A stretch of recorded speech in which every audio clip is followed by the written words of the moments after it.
Electrician ट्रेडवरील या सत्रात आपले हार्दिक स्वागत आहे। आजच्या सत्रात आपण शिकणार आहोत रिले ऑपरेशनसाठी पिकअप करंट आणि वेळ सेटिंग गुणक सेट करण्याचा सराव। या सत्राच्या शेवटी आपण ह्यात सक्षम व्हाल वेगवेगळ्या टक्केवारीमध्ये फॉल्ट करंट गणना करणे, वेगवेगळ्या फॉल्ट करंटसाठी इंजेक्टर युनिटमध्ये करंट सेट करणे, 50% फॉल्ट करंटचा पिकअप करंट सेट करणे, विविध दोष परिस्थितीमध्ये वेळ सेटिंगसाठी टाइम मल्टीप्लायर सेट करणे, इलेक्ट्रिशियन टूल किट आणि आवश्यक उपकरणे, इलेक्ट्रिशियन टूल किट, मॅन्युअल सह करंट रिले, मॅन्युअल सह current injection unit, air circuit breaker, 3 phase 415 volts, maximum capacity 400 अँपियर्स, निर्देश पुस्तकासह, मल्टीमीटर किंवा ओम मीटर। खबरदारी, मल्टीमीटर वापरताना व्होल्टेज करंट आणि रेझिस्टन्ससाठी सिलेक्टर स्विचचा योग्य मोड निवडा आणि योग्य रेंज देखील निवडा। सुरक्षितता खबरदारी, फ्लॅग लाल रेषा दर्शवेल आणि एकदा तो ट्रिप झाला की त्याला लिव्हरचे मॅन्युअल रिसेट ऑपरेशन आवश्यक आहे। कोणत्याही धूळ किंवा लहान कणांना रिलेमध्ये प्रवेश करू देऊ नका। पिनियनमध्ये धूळ जमा होईल आणि डिस्कच्या हालचालीवर परिणाम होईल। रिलेच्या आत कोणत्याही प्रक्षेपित भागांना स्पर्श करू नका किंवा ऑपरेट करण्याचा प्रयास करू नका। रिले कनेक्शनसाठी कधीही लहान आकाराची केबल वापरू नका, अन्यथा ट्रिपिंग फॉल्ट होऊ शकतो। रिले भाग काळजीपूर्वक जोडा। प्रत्येक चाचणीनंतर सुमारे 10 मिनिटे रिले थंड होऊ द्या।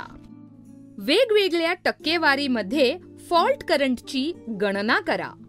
सप्लाय करंटचे मूल्य निश्चित करा। ऑपरेटिंग ओव्हर करंट ट्रिप रिलेची कॉईल, रिलेच्या NC किंवा NO संपर्काचे इनपुट करंट टर्मिनल आणि शॉर्टिंग पिन ओळखा।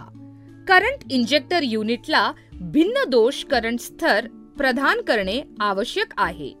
फॉल्ट करंट सेटिंग वेळेनुसार फॉल्ट करंटच्या टक्केवारीसह रिलेमध्ये प्रदान केलेल्या टॅप सेटिंगमध्ये केल्या जातात। मॅन्युअल सूचनांनुसार चालू इंजेक्टर पासून रिले पर्यंत ट्रिपिंग कॉईल व्होल्टेज आणि फॉल्ट करंटचे कनेक्शन। करंट इंजेक्टर युनिटची सर्व नियंत्रणे 0 स्थितीत ठेवा। कॉपर कंडक्टर वाहून नेण्याचा क्षमतेचा परिचय। प्रॅक्टिकल मध्ये जाण्यापूर्वी कंडक्टरच्या करंट वहन क्षमतेचा परिचय जाणून घ्या। कंडक्टर किंवा केबलची करंट वहन क्षमता ही मॅक्सिमम करंट म्हणजेच अँपिअरची संख्या आहे, जी ते तापमान रेटिंग ओलांडल्याशिवाय सतत वाहून नेऊ शकते। त्याला अँपॅसिटी असेही म्हणतात। हे मुख्य घटकांवर अवलंबून आहे: कंडक्टरचे आकार, सभोवतेचे तापमान, इन्सुलेशन परिस्थिती। आता आपण तांब्याच्या केबलच्या वर्तमान क्षमतेचे एक छोटी गणना पाहू। हे समीकरण आहे 6 × केबल आकार। उदाहरणात 6 × 1/4 मिमी म्हणजेच मिलीमीटर = 6 अँपियर्स। उत्तर 6 अँपियर ही त्या कंडक्टरची कमाल वहन क्षमता आहे।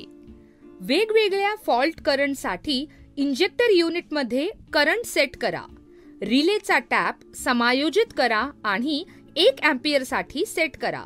डायलमधून गुणक निश्चित करा। मूल्ये लक्षात ठेवा। गुणक 2 निवडा जेणेकरून एकूण फॉल्ट करंट 2 अँपियर असेल आणि वेळ गुणक डिस्क स्थान 1 वर ठेवली जाईल याची खात्री करा। गुणक 2 च्या डायलमध्ये दर्शविलेली संबंधित वेळ रेकॉर्ड करा। करंट इंजेक्टर युनिट सुरू करा। रिले ऊर्जावान झाल्याचे निरीक्षण करा आणि रिलेचा इनपुट प्रवाह हळूहळू पिकअप करंट पर्यंत वाढवा। रिलेची डिस्क हळू लागते कारण विद्युत प्रवाह पिकअप मूल्यांमध्ये वाढतो। ही मूल्ये नोंदवा। सेटअप 50% फॉल्ट करंटचा पिकअप करंट सेट करा. हे लक्षात घेतले जाऊ शकते की जेव्हा TMS 0.5 वर सेट केले जाते तेव्हा वास्तविक ट्रिपची वेळ वास्तविक ट्रिपच्या वेळेच्या 50% ने कमी होते. विविध फॉल्ट कंडिशन अंतर्गत वेळ सेटिंगसाठी वेळ गुणक सेट करा. रिलेचे सर्व कंट्रोल स्विचेस किंवा नॉब्स 0 स्थितीवर सेट करा. मुख्य स्पिंडलवर स्थित TMS डिस्क फिरवा आणि 0.5 च्या स्थानावर सेट करा. डायल मधून गुणक निश्चित करा. मूल्ये लक्षात ठेवा. गुणक 2 निवडा जेणेकरून एकूण फॉल्ट करंट 2 अँपिअर असेल आणि वेळ गुणक डिस्क स्थान 1 वर ठेवली जाईल याची खात्री करा. गुणक 2 च्या डायल मध्ये दर्शविलेली संबंधित वेळ रेकॉर्ड करा. करंट इंजेक्टर युनिट सुरू करा. रिले ऊर्जावान झाल्याचे निरीक्षण करा आणि रिलेचा इनपुट प्रवाह हळूहळू पिकअप करंट पर्यंत वाढवा. रिलेची डिस्क हळू लागते कारण विद्युत प्रवाह पिकअप मूल्यांमध्ये वाढतो. ही मूल्ये नोंदवा. संक्षेप. या सत्रात आपण शिकलो वेगवेगळ्या टक्केवारीमध्ये फॉल्ट करंटची गणना करणे, वेगवेगळ्या फॉल्ट करंटसाठी इंजेक्टर युनिटमध्ये करंट सेट करणे, 50% फॉल्ट करंटचा पिकअप करंट सेट करणे, विविध फॉल्ट कंडिशन अंतर्गत वेळ सेटिंगसाठी वेळ गुणक सेट करणे. आशा आहे की तुम्हाला या सत्रातील सर्व कॉन्सेप्ट समजले असतील. भेटूया पुढच्या सत्रात एक नवीन कॉन्सेप्टसह. धन्यवाद.